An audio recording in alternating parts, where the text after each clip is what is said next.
She thought she was just being polite, letting a stranger and his daughter share her table in a crowded New York cafe. She had no idea that the man in the navy blue suit was a grieving millionaire CEO, or that this one small act of kindness would change her entire life. Love, scandal, betrayal, and a second chance were all waiting, and it started with just one empty chair. It was a rainy Tuesday morning in New York City, the kind that turns streets into rivers and umbrellas into fragile shields. The sky hung low, blanketed in clouds, casting a muted gray hue over everything. Cars hissed along the slick pavement, and pedestrians rushed with their collars pulled up, their heads bowed against the drizzle. Inside a small cafe on Fifth Avenue, the kind with steamed-up windows and the scent of freshly ground beans in the air, there wasn't a single empty table. It was warm and crowded, filled with the low hum of conversations, the clinking of ceramic cups, and the hiss of the espresso machine. People typed on laptops, scrolled through phones, and buried themselves in books or meetings. Sophie Martin stood just inside the doorway, scanning the room. She had already circled twice but found no luck. Her heart was beating a little faster than usual, not just because of the weather or the crowd, but because in less than an hour, she had an important job interview. One that felt like her last shot after months of rejection. She tightened her grip on her umbrella and exhaled slowly, brushing a strand of damp brunette hair behind her ear. She was dressed neatly in a gray wool dress, simple but elegant, with minimal makeup that couldn't hide the tiredness in her deep brown eyes. Her shoes were soaked, and her confidence wasn't far behind.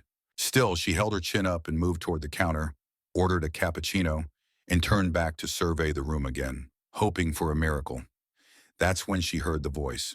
"Excuse me, would you mind if we sit here?" Sophie looked up and blinked. In front of her stood a man, tall, broad-shouldered, impeccably dressed in a tailored navy blue suit.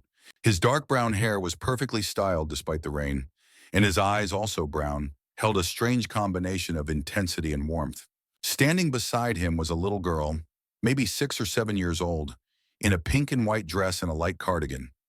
She clutched a small stuffed rabbit in one hand and looked up at Sophie with quiet curiosity. For a moment, Sophie hesitated. It wasn't that she didn't want to share, more that she wasn't used to strangers offering kindness or needing it from her. But then she caught herself. She remembered how much she hated being judged or turned away. "Of course," she said, shifting her purse and pulling her coat tighter. "Please, go ahead." The man nodded with a polite smile. "Thank you. It's crazy in here today." Sophie returned a small smile. "New York in the rain. Everyone turns into a coffee addict." The little girl giggled, and Sophie couldn't help but smile a little wider. "I'm Jake," the man said, settling the girl onto the bench beside him. "And this is Emily." Sophie introduced herself and took a sip of her cappuccino, trying not to stare too much. But there was something about him, about both of them, really, that pulled her in. He had an air of quiet control, but his eyes looked tired, like someone who had seen too much and still carried it. Emily looked around the cafe with wide, fascinated eyes. "It smells like chocolate," she said with wonder. Jake chuckled. "That's because they bake everything with way too much cinnamon here." Sophie relaxed a little. She liked that. A father with a sense of humor, but also a gentleness in the way he looked at his daughter. He wasn't trying to impress anyone. He seemed real, grounded. They sat in companionable silence for a few minutes, each sipping their drinks. Sophie glanced at the time on her phone. She still had 40 minutes. Time enough to gather herself. And maybe enough time to wonder why, out of all the people in the crowded cafe, this man and his daughter had chosen her table. She didn't know it yet, but her life had just changed forever. Sophie found herself glancing at the man across from her more often than she meant to. There was something about him that unsettled her. Not in a bad way, but in a way that made her curious, like a song she almost recognized but couldn't place. He had removed his coat, revealing a crisp white shirt beneath the navy suit, the collar open just slightly, no tie. Everything about him was understated yet intentional. He looked like someone important, but also like someone trying not to be noticed. Emily, his daughter, swung her feet beneath the bench, the tips of her shiny shoes barely brushing the floor. She had a faint smile on her face as she pressed her cheek to the stuffed bunny she clutched. Her long dark hair was tied in a braid with a small pink bow at the end, and her dress, ivory with pale rose accents, looked like something chosen with care. Sophie couldn't help but feel a pang of something she couldn't quite name. Admiration, maybe, or envy. There was an easiness in the way father and daughter sat together, like they were their own quiet world. Jake, that was his name, Jake, sipped from a paper cup, his eyes drifting toward the window. The glass was fogged, but beyond it, New York bustled on, as indifferent as ever. "You're not from around here," Sophie said, surprising herself with the boldness of her voice. He looked at her, his eyes sharpening slightly. Not suspicious, but alert. Then a small smile touched his lips. "What gave me away?" he asked. She gave a slight shrug. "You didn't seem like you were rushing. No New Yorker sits still like that unless they've been here for 10 years or 20 minutes. He laughed, and the sound was low and genuine. "Fair enough. We just got in this morning. From California." "Vacation?" she asked. His smile flickered. "Something like that." Sophie waited for more, but he didn't elaborate, and she didn't press. There was a pause, but it wasn't awkward. She noticed the way he gently placed a napkin under Emily's hot chocolate, tucking it just right so it wouldn't spill. The man had patience in his fingers, kindness in small gestures. Emily looked up suddenly and asked, "Are you a princess?" Sophie blinked, caught off guard. "Me?" Emily nodded solemnly. "You look like one, but without the crown." Jake chuckled and gently touched his daughter's shoulder. "Emily has a very active imagination." "Well, thank you," Sophie said, her cheeks warming despite herself. "That's the nicest thing I've heard all year." "She likes fairy tales," Jake added. "Most kids grow out of them, but she still wants to believe." Sophie smiled softly. "I used to be the same. Then life kind of convinced me otherwise." He studied her for a moment. Maybe life was wrong. There was something about the way he said it. Not romantic, not flirtatious, just sincere, grounded, like someone who had been through enough to know that cynicism wasn't the only option. Sophie shifted in her seat, her heartbeat a little uneven. "So what do you do?" she asked, changing the subject. Jake hesitated. It was so brief she might have missed it if she hadn't been watching closely. His fingers tapped lightly on the cup, once then stopped. "I'm in tech," he said simply. "Oh," Sophie said. "Like software?" "Among other things," he replied with a vague smile.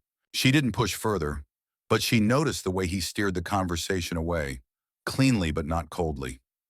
She guessed he was used to being asked that question and not always wanting to answer. Maybe he was just private. Or maybe he didn't want to be whatever his job was, not today. Not in this cafe, with his daughter and a stranger who'd offered a seat. A moment later he asked, "And you? What do you do?" "Marketing," she said. "Well, sort of. I used to. I've been looking for something new. It's been a long year." Jake gave a small nod, like he understood without needing details. That kind of understanding, not the forced polite kind, but something deeper, startled her more than it should have. She wasn't used to that anymore. They talked a little more, about the weather, the city, the coffee. Emily made a show of drinking her hot chocolate like it was a royal tea ceremony. Sophie laughed, really laughed, and realized it had been a long time since she'd done that. Eventually, Sophie checked the time on her phone again. Her interview was creeping closer. She didn't want to leave. Strange, considering she'd only just met them. But reality was tapping on her shoulder. She stood, sliding her coat over her shoulders. "I should go." Jake stood too, instinctively polite. "Thanks again for the seat." "Thanks for the company," she replied, meaning it. Emily waved. "Bye, not princess." Sophie laughed. "Bye, future queen." As she stepped out into the cold, wet street, the rain had slowed to a mist, barely noticeable. She tucked her chin into her scarf and walked toward what she thought was just another failed interview waiting to happen. She had no idea that the man she just met was a millionaire, a CEO with a name that, in some circles, commanded boardrooms. She didn't know that her kindness would ripple into something far greater than she could imagine, and she had no clue that she had just become part of a story that hadn't even begun yet. The glass doors to the office building swung shut behind her with a cold, mechanical finality. Sophie stood there in the marble-floored lobby for a moment, letting her shoulders sag. The interview was over, and it hadn't gone the way she had hoped. Again, she had done everything right. Arrived early, dressed professionally, spoke with passion and clarity. But the moment she sat across from the hiring manager and watched him glance half-heartedly at her resume, she knew. The way he leaned back in his chair, the overly polite nods, the vague questions, the disinterest in her answers. She had become too familiar with that look. It wasn't about her qualifications. It was about her not being the perfect cultural fit, which in corporate speak often just meant she didn't have the right connections or pedigree. She'd spent weeks tailoring her portfolio, rehearsing her pitch, believing just a little that this one might finally work out. And yet again, it slipped through her fingers. It wasn't even a clear rejection, just one of those non-committal, "we'll let you know soon" brush-offs. Now outside in the gray afternoon, the rain had returned in thin, icy sheets. She didn't bother opening her umbrella. She just walked, heels clicking on the sidewalk, the city roaring around her in indifference. Her thoughts were louder than the traffic. What am I doing wrong? Her breath caught as frustration threatened to rise up and drown her. She clenched her fists inside her coat pockets, willing herself not to cry on the street like some cliché in a bad rom-com.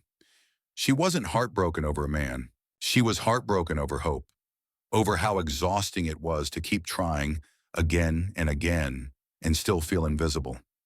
She turned the corner into a quieter side street, just wanting to disappear. That's when she heard a voice call her name. Sharp, clear, familiar. "Sophie!" She stopped dead in her tracks, unsure at first if she'd imagined it. She turned around. There he was. Jake, standing on the sidewalk, holding a navy umbrella, his suit now slightly damp despite his effort to stay dry. Emily wasn't with him this time. His expression was unreadable at first. Serious, but not cold. What are you doing here?" She asked, startled. "I saw you leave the building," he said, stepping closer. "I was in the cafe across the street." She blinked. "Wait, were you following me?" A half smile touched his lips. "Not exactly. I noticed your resume this morning. When you pulled it from your bag, I saw the company name. I happen to know someone on the board." Of course he did. Her heart sank a little. She didn't know why, but part of her didn't want this man, this stranger she'd met over coffee, to see her like this. Defeated. Fragile. "Don't worry," he added quickly. "I didn't make any calls. I'm not trying to interfere." She looked down, slightly embarrassed. "It went badly anyway." Jake was quiet for a moment. Then he said, "I'd like you to come in for an interview." Her eyes shot up. "Excuse me?" "At my company, H&K Technologies. We're expanding the marketing team, and I could use someone like you." Sophie let out a short laugh. "I met you an hour ago. You don't know anything about me. I know you gave your seat to a man and his daughter without hesitation. I know you're patient, observant, and you speak with conviction. I saw the way you watched the room and how you listened. You listened differently than most people do." She stared at him. No one had ever said anything like that to her. Not in an interview, not in a relationship, not even from a friend, especially not a man like him. "You're offering me a job because I'm nice? I'm offering you a chance because I think you're smart, grounded, and capable. The rest I'll let your work prove." Sophie crossed her arms, partly to warm herself, partly to hold herself together. Why would a tech CEO recruit people out of coffee shops? Jake's expression shifted. Because sometimes the best people aren't the ones sending out glossy portfolios and shaking hands in conference rooms. Sometimes they're the ones getting drenched in the rain after being underestimated for the 10th time. The words hit her harder than she expected. She didn't know what to say. She didn't even know if she believed it yet. Jake took a business card from his coat pocket and handed it to her. "Come by tomorrow. No pressure, just a conversation." She looked down at the card. Simple white, embossed letters. H&K Technologies. Jake Hale, CEO. That name. Jake Hale. Her mind suddenly kicked into gear. H&K. She'd heard of them. A major player in AI-driven systems and enterprise tech. She remembered a Forbes headline from months ago. The reclusive millionaire CEO who's reshaping the industry without playing the game. She had barely read it at the time. Jake watched her expression change. "You didn't know," he said softly. Not bragging, just observing. "No," she admitted, her voice faint. His tone was gentle. "I like that." She stared at the card again, then looked back at him, this man who had stepped into her life so unexpectedly. Not as a savior, but as someone who saw her when no one else did. "I'll come," she said finally. "Tomorrow." Jake nodded. "Good." He turned to go, but paused after a few steps. Without looking back, he said, "By the way, the job won't be easy, but I think you're ready for something harder than easy." And then he disappeared into the city, leaving Sophie alone in the rain, her heart pounding in a way she hadn't felt in years. Not from fear, from possibility. The next morning, Sophie stood outside the sleek glass building that housed H&K Technologies, her hands clutching a leather folder she'd put together at midnight. She had barely slept, not because she wasn't tired, she was bone tired, but because her mind wouldn't stop racing. She had spent hours Googling Jake Hale. The headlines were more intimidating than she wanted to admit. The quiet visionary of Silicon Alley. Jake Hale's AI empire doubles in market value. The CEO who turned down Wall Street. He wasn't just successful, he was one of those elusive tech millionaires who stayed out of the spotlight and still made waves. A self-made man, apparently. Mysterious, private, untouchable. And yet he had asked her of all people, to come meet him. Again. Now here she was, standing in front of tinted glass doors tall enough to make her feel small. She adjusted her gray dress and smoothed down her hair in the reflection. Her heels clicked faintly against the polished floor as she stepped inside, passing a sleek front desk where a young receptionist greeted her with a polite, "You must be Ms. Martin. Mr. Hale is expecting you. Elevator to the 28th floor." Sophie smiled nervous and stepped into the elevator. The silence inside was different from the chaos of the city. Thick, clinical. Her reflection looked pale and too serious under the cold fluorescent lights. She told herself to breathe. This wasn't a fairy tale. This was just a meeting. A strange one maybe, but just a meeting. The elevator doors opened directly into a modern open-concept workspace. Floor-to-ceiling windows flooded the space with natural light. Designers in hoodies huddled at long tables next to sharply dressed analysts in tailored blazers. The air buzzed, not chaotic, but charged, focused. Jake was waiting for her near the far end of the room, standing next to a long glass wall that overlooked the skyline. He was dressed more casually today. Navy sweater, sleeves pushed to the elbows, and dark jeans that somehow looked just as expensive as his suit. He turned when he heard her approach. "Sophie," he said with a smile. "Glad you came." She nodded, trying to seem more composed than she felt. "I almost didn't." "Why not?" "I thought maybe I dreamed the whole thing, or made a fool of myself." "You didn't," he said simply. "Come on. Let me show you something." He led her through the space, past teams working on code and data visualization, past whiteboards covered in formulas and mind maps. She saw passion here, and exhaustion and brilliance. It wasn't just a business. It was a laboratory of minds. Finally, they stepped into a small glass-walled conference room with nothing but a long table, 2 chairs, and a screen mounted on the wall. "I didn't bring you here for a formal interview," he said, once the door shut behind them. "I already know what you're capable of. I've read your past work, and I listened yesterday. I know how you think." She narrowed her eyes slightly. "You really Googled me after I left?" "Of course I did," he replied. "You intrigued me." Her heart skipped once, but she said nothing. Jake sat down, motioning for her to do the same. "What I want to know now is, what do you want?" Sophie hesitated. No one had ever asked her that in a professional context. Not really. She usually tried to say what interviewers wanted to hear. Career growth, meaningful work, collaboration, impact. But sitting here across from a man who already had everything, money, power, brilliance, those words felt hollow. "I want to build something that matters," she said after a long pause. "Something real. Something that isn't just about ad clicks and market buzzwords. I want to stop being underestimated because I didn't go to Stanford or have a LinkedIn full of buzzwords. I want a place where my voice matters." Jake listened, silent. When she finished, he nodded slowly. "Good," he said, "because I'm tired of hiring people who only want the title or the corner office. I need someone with fight, someone with clarity." Sophie felt a flicker of hope, tentative but warm. "I have a small internal team," he continued. We're developing a public launch campaign for a product we've been working on for over 2 years. I'll warn you, the project's a mess. Too many voices, not enough vision. I want you to look at it, tell me what's wrong, and fix it. Sophie blinked. That's a lot of responsibility. It is, Jake said. But you told me yesterday that life convinced you to stop believing in fairy tales. Maybe this isn't one. Maybe this is the part where you take the reins back. She stared at him, feeling a strange twist in her chest. Something between fear and awe. He slid a folder across the table. Here's the project brief. If you want it, it's yours. If you don't, no hard feelings. But I think you're ready for something more than safe jobs and polite rejections. She took the folder slowly. Her fingers trembled as they touched the cover. Jake stood. Take an hour. Read it. Then meet me upstairs or floor 30. That's where the leadership team works. I want them to hear your first impressions. Today? She asked, shocked. Today, he said.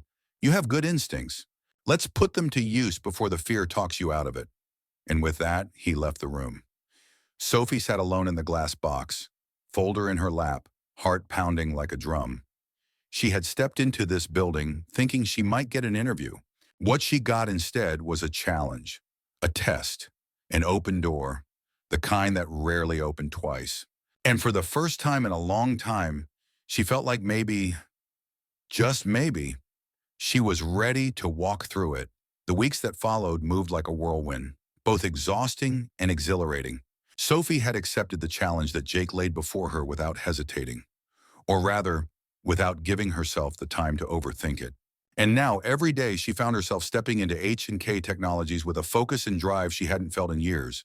The marketing campaign was indeed a mess. The product itself, a next-gen AI platform designed to integrate ethical decision-making in enterprise-level systems, was groundbreaking.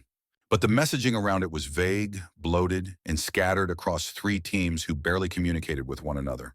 The timelines were unrealistic. The design work looked corporate and soulless, and no one seemed to know who exactly the target audience was supposed to be. Sophie dove into it like her life depended on it, and in some ways it felt like it did. She worked late most nights, studying briefs, reviewing past strategies, sketching new ideas on notepads in Jake's spare office. She began interviewing developers, data scientists, and even the legal team, trying to understand what this product really was and what it could mean for the world. She didn't just want to make it marketable, she wanted to make it human. Jake gave her the freedom to lead, but he didn't disappear. He watched quietly, sometimes joining her brainstorming sessions, always challenging her to dig deeper. He rarely gave her answers outright. Instead, he asked questions that sharpened her thinking. His presence wasn't overbearing, but it was unmistakable. And the way he looked at her sometimes, as if seeing more than she realized she was showing, unnerved her. It wasn't long before the rest of the company began to notice. The campaign shifted, came alive. People started coming to her instead of avoiding her. She heard her name mentioned in meetings. Junior staff asked for her opinion. Leadership started including her on internal memos. She was no longer invisible. One Thursday evening, nearly 2 months after that first unexpected coffee shop meeting, Sophie stayed late again to finalize the new messaging pitch for the board. The office was nearly empty. The lights had dimmed into nighttime mode, leaving the floor washed in gold and blue shadows. She stood by a whiteboard covered in arrows and notes, her back aching, eyes burning from screen fatigue. Behind her, she heard the soft ding of the elevator. She turned and saw Jake walking in, carrying 2 cups of coffee. "You're still here," he said, not surprised. "So are you," she replied. He walked over and handed her one of the cups. "Decaf. Figured you wouldn't sleep otherwise." She smiled, genuinely touched. "Thanks." He didn't sit, just stood beside her, his gaze scanning the whiteboard. "You've done more in 6 weeks than most people do in 6 months, he said after a pause. "I've done what I said I would," she replied. "Tried to build something real." "And you did." He looked at her now, not at the board, his expression unreadable. "But that's not the only reason I asked you here." Sophie felt something shift in the air. Not danger, not awkwardness, but weight. Truth. Jake walked a few steps away, ran a hand through his hair, and then said, "Do you remember what I told you that first night? That we had just arrived in the city?" She nodded. Yeah, you said it was kind of a fresh start. It was, he said, but not just for the business. For me and Emily. My wife Rachel passed away last year. Cancer.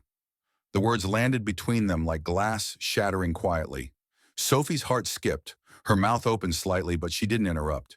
She fought it for 2 years, he continued. She was strong, brave, the kind of person who made everyone in the room feel seen.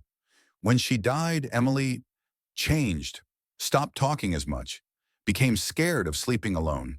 I tried to keep working, but everything felt hollow. So we left LA. I stepped back from public appearances, the press, the awards. None of it mattered anymore. His voice didn't shake, but it had an edge to it, like something jagged just beneath the surface. I came here hoping to disappear for a while, rebuild quietly, focus on Emily. But you, he stopped, looked at her directly now. You reminded me what it feels like to build something that matters. You reminded me that people still surprise you, that maybe the world hasn't gone entirely cold. Sophie stood frozen, her breath tight in her chest. She hadn't expected this. Not here. Not now. I didn't tell you because I didn't want your sympathy, he added. But I also don't want to lie by omission anymore. You've earned more than that. Sophie looked down at her coffee cup, then back up at him. I'm sorry for your loss, Jake. Thank you. Silence settled again, but this one felt deeper, fuller, not empty. She stepped a little closer. You're doing a good job with her, you know. Emily, she's smart, sweet, kind. He smiled. Not the polite business kind, but something softer. She likes you a lot. Sophie felt her cheeks warm. I like her too. They stood like that for a while, just looking at each other in the quiet hum of the half-asleep office. Something was shifting between them, and they both knew it. But neither of them rushed toward it. They just stood in the slow gravity of it, letting it unfold at its own pace. Jake finally said, "Let me drive you home." She nodded. Okay. And as they stepped into the elevator together, neither of them said what they were thinking. That something had changed, not just in the project, but in them. That somewhere between the chaos and the silence, they were starting to find something they hadn't been looking for. A beginning. The following Monday started like any other. Coffee in hand, inbox overflowing, half a bagel untouched on Sophie's desk, as she launched into another day of building the most important campaign of her life. But beneath the rhythm of clicking keyboards and murmured stand-up meetings, something felt off. Subtle at first, the air seemed too still, conversations too hushed. At first she dismissed it as paranoia.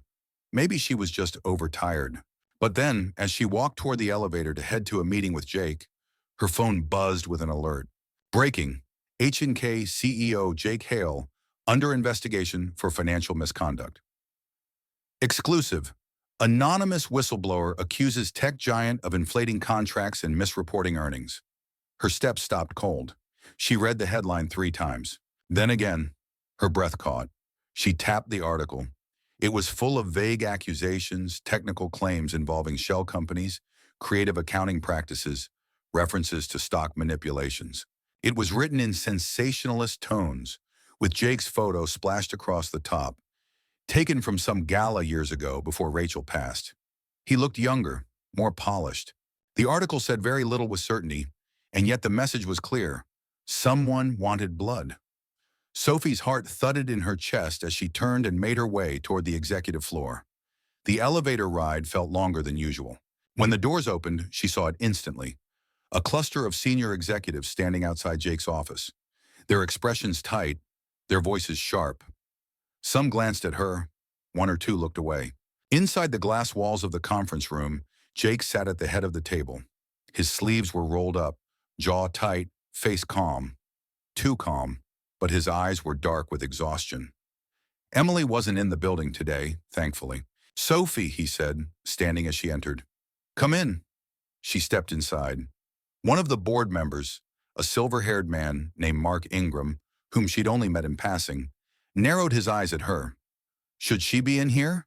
he asked. Jake replied before anyone else could speak. "She's part of the core team. She stays." The room went still for a moment. Then the meeting began. They went over the article, point by point, dissecting its implications. Jake denied the allegations firmly. He didn't raise his voice, didn't flinch. He explained financial statements, clarified partnerships, addressed timelines, but the board wasn't really listening. Sophie saw it, the doubt creeping into their eyes, not because they believed he had done something wrong, but because they feared the fallout. Stock prices were already dropping. Investors were calling. Clients were nervous. The media smelled blood, and that was enough to start a fire. Truth or not. By the time the meeting ended, Jake looked like a man who'd been dragged through a battlefield. He left the room without another word. Sophie followed him. He walked quickly down the hall, shoulders stiff, hands clenched. "Jake!" she called out. He stopped, turned. "I'm fine." "You're not," she said. "Tell me what's going on." He exhaled slowly. "It's fabricated. All of it. Someone's trying to push me out. Probably Mark and his faction. They've wanted to sell off parts of H&K for months. This gives them leverage." "Why now?" she asked. "Because we're about to go public with the product, the one you've been leading. The timing isn't a coincidence." She felt her stomach twist. "What can I do?" Jake looked at her, not as a CEO looking at a subordinate, but as a man who was tired of carrying everything alone. "Tell the truth," he said. "That's all I ask." So she did. The next day, she called a meeting with the entire campaign team. And then the next day with PR. She stood in front of executives and staff and told them what she had seen. Not just about Jake's innocence, but about his integrity. She told them about his transparency with her, his constant push for honesty in messaging, his refusal to water down the product's ethical foundation for easier marketing. She made it clear, the man being accused was not the man she worked with every day. Then, in a move that made some of her colleagues gasp, Sophie went to the press herself. She wrote an op-ed, published under her name, titled, "The Man Behind the Curtain, What I've Learned Working with Jake Hale." In it, she didn't defend him blindly. She didn't call him a saint. She told the truth about a man grieving, trying to rebuild, who gave second chances, who demanded excellence, who held himself to a standard most CEOs barely acknowledged. The piece went viral within 24 hours. Public perception began to shift. Other staff came forward. Anonymous tips discredited the original whistleblower. Some investors stood by Jake. The storm didn't pass quickly, but it began to lose force. One night, late again in the office, Sophie sat in her corner, finishing a draft for the product launch script. She hadn't seen Jake all day. At almost 9 p.m., he appeared in the doorway. He looked tired, but different now. Lighter. "You didn't have to do all that," he said. "Yes, I did," she replied. "You trusted me when you didn't have to. I owed you the same." He stepped closer. "You didn't just defend me. You saved this company." She smiled faintly. "Not yet, but maybe." Jake was quiet, then said, "I used to think leadership meant staying alone at the top of the mountain, but maybe it means knowing when to let someone else help you climb." She stood. "You're not alone, Jake. Not anymore." For a moment, they simply stood there, the hum of city lights outside the window. Then he said softly, "Come walk with me. I want to show you something." And together they stepped into the night, not as strangers, not as boss and employee, but as two people who had just fought through fire, side by side, and were still standing. The city lights shimmered beneath a hazy, summer sky as Jake and Sophie stepped out of the building and into the warm night air. It was just past 9:30, and the sidewalks had thinned, leaving only the hum of passing cars and the occasional late-night pedestrian. Jake didn't say where they were going, and Sophie didn't ask. She simply matched his pace. The silence between them filled with something that felt heavier than conversation, something unspoken but deeply understood.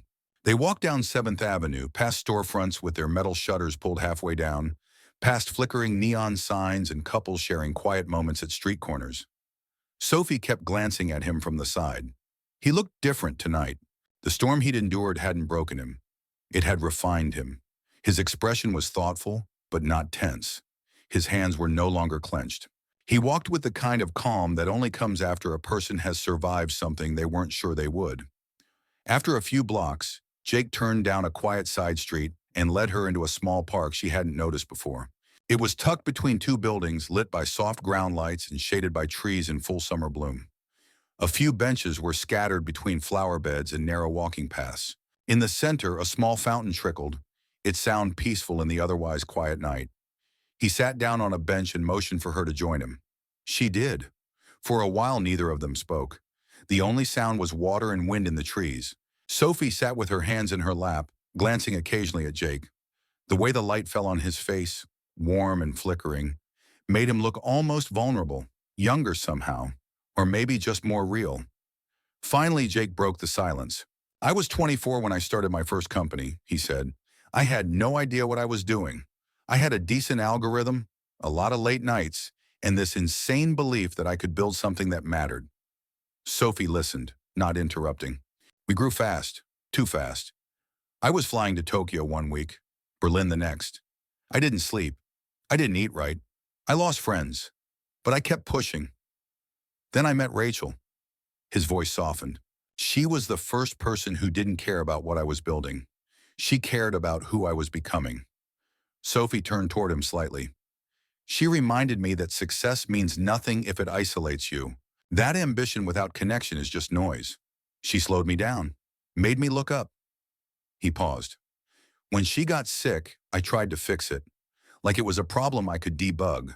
But it wasn't. Watching her fade was the first thing I couldn't control. It broke something in me. Sophie swallowed hard, her throat tight. When she died, I stepped away from everything. Emily and I left Los Angeles without a plan. I didn't want headlines. I didn't want board meetings. I just wanted to remember how to be a person again. Jake turned toward her now, his eyes catching hers. And then I met you. Her breath caught. You weren't trying to impress anyone, he said. You weren't selling yourself. You just made space at a table. That's simple, and somehow, that moment cracked open something I didn't know was still alive in me. Sophie couldn't look away. I didn't think you'd even remember me after that. I couldn't forget you if I tried. Her heart pounded so loudly she was sure he could hear it. You brought life back into this place, Sophie. Into me, into Emily. You reminded me that trust doesn't have to be a risk. Sometimes it's a gift. And now I find myself. He hesitated, then said it, simply and clearly. I care about you. Deeply.